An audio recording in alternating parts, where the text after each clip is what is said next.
The Brian and Kenzie Show. On Q101. Brian and Kenzie on Q101. We're talking about the story where mom and dad took their kid to the zoo in Seattle for a little fun birthday party. All the friends got to go. Great time going to the zoo for something like that. And they went to the bear exhibit. There was a bear, and it was the glass enclosure into a pond, and the environment the bear lives in. It was beautiful. And these little ducklings were in the water, and the bear jumped and ate the ducklings in front of all the kids. And they all started screaming. The more you talk about it, the more disturbed I am. It's awful when you think about it. What's the bear supposed to do? I mean, Hey, he's walking here. I agree. Hey, there's ducks in front of me. I'm hungry. 312-591-8300. I have a story that I got scarred for life by what I saw at my neighbor's house. And I'll hold on to that for a couple seconds. I want to get to a lot of people checking in, want to get to our people checking in, but I'll tell my story in the next, 60 or 120 seconds. Dustin, the house flipper, checking in from Joliet. Dustin, what's up, man? Ahoy. Good morning, guys. Good morning. What's your story? What did you see as a kid that you weren't supposed to see? Okay, as a kid that grew up in Joliet, we weren't rich, so we ended up getting Brookfield Zoo membership passes. I ended up going there every Thursday, Friday, and Saturday for almost 3 years because I was part of, helping them build the Living Coast, the sea exhibit. Oh, right When on. I was there, me, my mom, and my school teacher that was going along to watch me do what I was doing, we saw the kid fall in at the gorilla house, laying at the bottom of the enclosure. The mama silverback scooped the little child up, run to the corner. The male silverback started chanting and beating on their chest, but they stayed away as this mama silverback was rocking this 4 or 5-year-old, from hitting the enclosure at the bottom of the exhibit. It was really bad. I was in the second part of the enclosure watching across the way. Everybody was screaming and panicking, and you look down, there's a little kid with a blue shirt and pants shorts on, and the silverback gorilla grabbed him by his arm and scooped him up. Wait a minute. Isn't this just a Harambe story? It's very similar. I mean, it's the same thing? Brookfield Zoo. But It happened at Well, the Harambe thing was in Cincinnati, but this happened at Brookfield? I don't remember. Was this on the news? Yes, it happened at Brookfield Zoo in the gorilla house. A little child was over the ropes and fell in. Yeah, It's like 97, 98. And when that kid fell in, I mean, it was hystericals. I mean, there's like over thousands of parents sitting in there watching I think it was the birth of a new silverback baby gorilla. And everybody wanted to see it. And this Wait a minute. Wait, they wanted to watch the birth of the gorilla, which is also, shouldn't that be a private matter for the gorilla? You would think. I mean, can a gorilla get a little privacy over here? God, everybody just wants to shove a camera phone in everybody's face now. Let the gorilla have some peace. No wonder the other gorilla got mad when the kid jumped in there to get a closer look. I mean, I think the kid fell in like the Harambe situation. It's true. I'm reading an ABC News article right now. This was a 3-year-old boy. This happened in 1996 at the Brookfield Zoo. He fell in, and sure enough, there's a video of the gorilla comforting him. No way. This is terrifying. And you saw all that. Yes, sir. Yes, sir. I was almost over the ropes watching from across the way with like 1,000 other parents. Everybody screaming, holding their faces. So the kid, I mean, everything's okay, though? The kid's alive or got out of there okay? Yes. The zookeepers came in. The mama gorilla, put the child on the floor and then went off to the other way. The zookeepers came in 4 or 5 deep, grabbed the child up, scooped him up, and ran out of the enclosure. Okay, what we need to do is we need to get the kid and that baby gorilla that was born and reunite them here on the show. Wow. God, that's power. If we could do that. We're Q101. Why can't we do that? We can do anything we want. Oh, my God. I got to get on that. I got to figure out how to get in contact with the gorilla now. Because the gorilla's probably still alive. If it was born in 96, it's like 28 years old. I think they live a long life. Yeah, I think they have a long, good life. And then the kid's, He's 31 if he was 3 in 1996. If we could make that reunion happen here in the studio. Math's right. How old is he? If he was born in, he was 3 in 1996. He was born in 93. He is 31. I was right. Okay. So we don't have to wait till next Valentine's Day to reunite them, do we? Can we do it earlier than that? Well, it's not. Why would we wait for Valentine's Day? It's not a romantic story. They're not lovers. Explain to me that thought process. Why would we have to wait until Valentine's Day? Why can't they be lovers?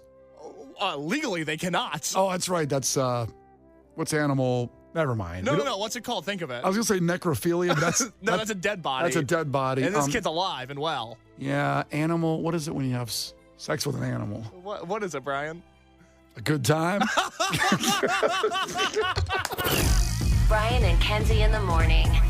And Chicago's alternative all day. Q101. It's Brian and Kenzie on Q101. We're talking about something you saw as a kid that you were not supposed to. This goes to the story gone viral of, and the video will get up at Q101's Facebook page and Q101.com of a little kid's birthday party at the Seattle Zoo, and it was in the bear enclosure, and the bear was in this little environment with a pond through the glass, and all the kids are looking, and the bear jumped and ate these ducks that landed in the water. I don't think we're going to post that. It's sad. It is sad, but sometimes, it's life is hard. Deal with it. Yeah, it's Is a that your circle. point? It's a circle of life thing. We all learn about nature at some point, these kids.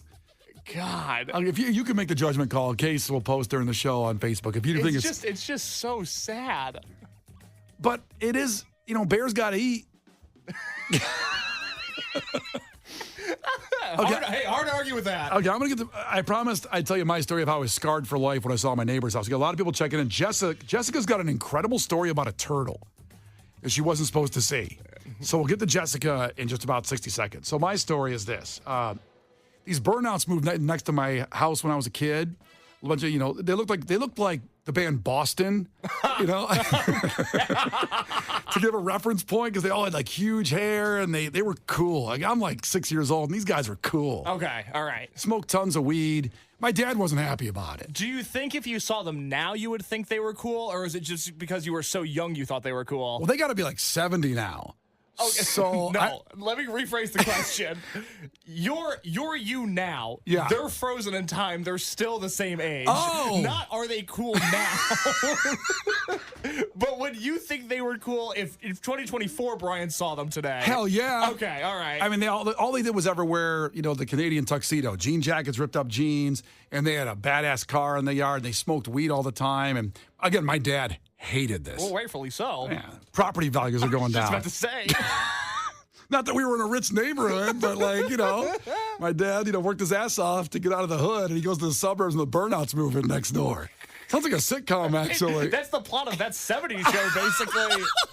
It's like Kelso and Hyde moved in next door. Man. So we had a little basketball hoop in the backyard. I'd be out there shoot hoops when I was like 6 years old at the time, and I heard they were cranking like Metallica probably at that time, and I see the smoke waft out of the back door, and I'm out there as a 6-year-old playing basketball. Who are you pretending to be?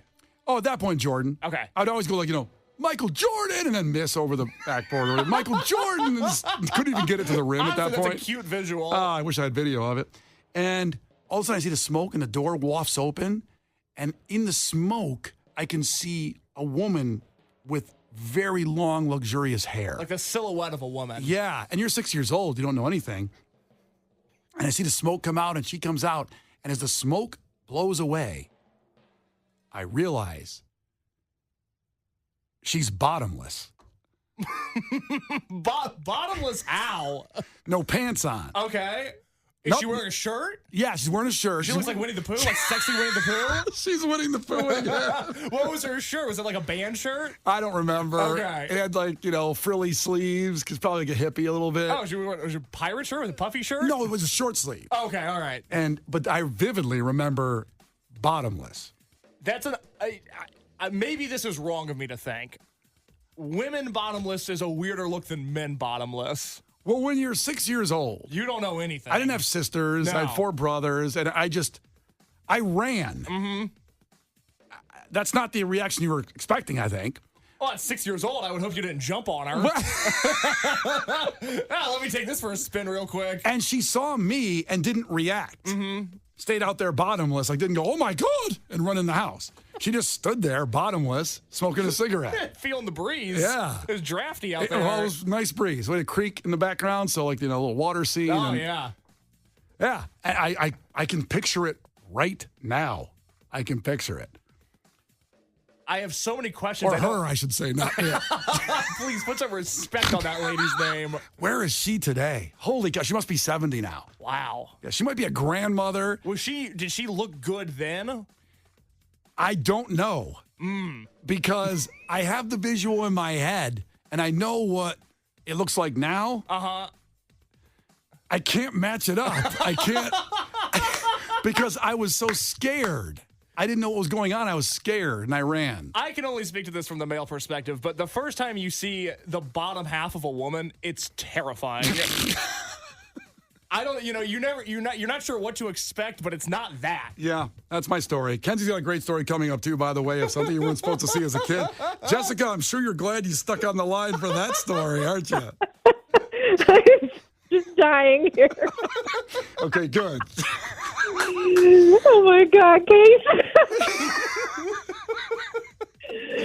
Oh, shoot. Okay. All right, Jessica, so what were you not supposed to see as a kid, and you did? Well, I wasn't a kid. This was when I was an adult. This was just like several years ago. But in Florida, we lived near Destin, and there was this little boy who was raising this large turtle. He didn't realize it was a large turtle when he had it, so he realized how big it was. They were going to donate it to this place called the Gulfarium. Oh. And the Gulfarium has like all these different enclosures. There's dolphins, there's stingrays, etc. So anyway, he's like, his mom said, okay, we're going to donate it. And there's this pen full of large turtles. It's going to have a great time. There was also an alligator in this large pen who got along swimmingly with all of these turtles. And, the keepers were like, it's going to be fine. It's going to be great. He's going to have a great life here. So they had like this big ceremony and, they made a big to-do about it. And the boy trots over with his turtle and he drops it in the pen and the alligator waddles over and snap. Oh, no. Ate this boy's turtle right in front of him. Oh, no. Right in front of him. And, of course, he's traumatized, and they offered him, like, a free membership for, 5 years or something like that, and he never came back. Well, of course. That's not... I want a membership to see more slaughtering. I mean, like, it's just so tragic, but you can't help but, like, laugh about it. Oh, my God. It was terrible. It was really terrible. Now, we got to get that kid on the show with the gorilla kid and the gorilla. Yeah. Well, that kid needs a therapist. I don't know if we can help him. It's a therapy session. It's just... Man. See, gators got to eat, too, but gators aren't as cute as bears. Yeah, circle of life, The Brian and Kenzie Show. On Q101. The Brian and Kenzie Show. On Q101. We have an incredible edition of Kenzie's Crimes coming up at about 8:25. That's not too far away, so stay right here as we wrap up this conversation about what you were supposed to see or weren't supposed to see as a kid, and you did. 312-591-8300. Rick checked in and said, I saw my neighbor's giant boobs. And congratulations, Rick. Now, he followed up with, after that experience, I was glued to the window for weeks, hoping it would happen again. Sadly, it never did.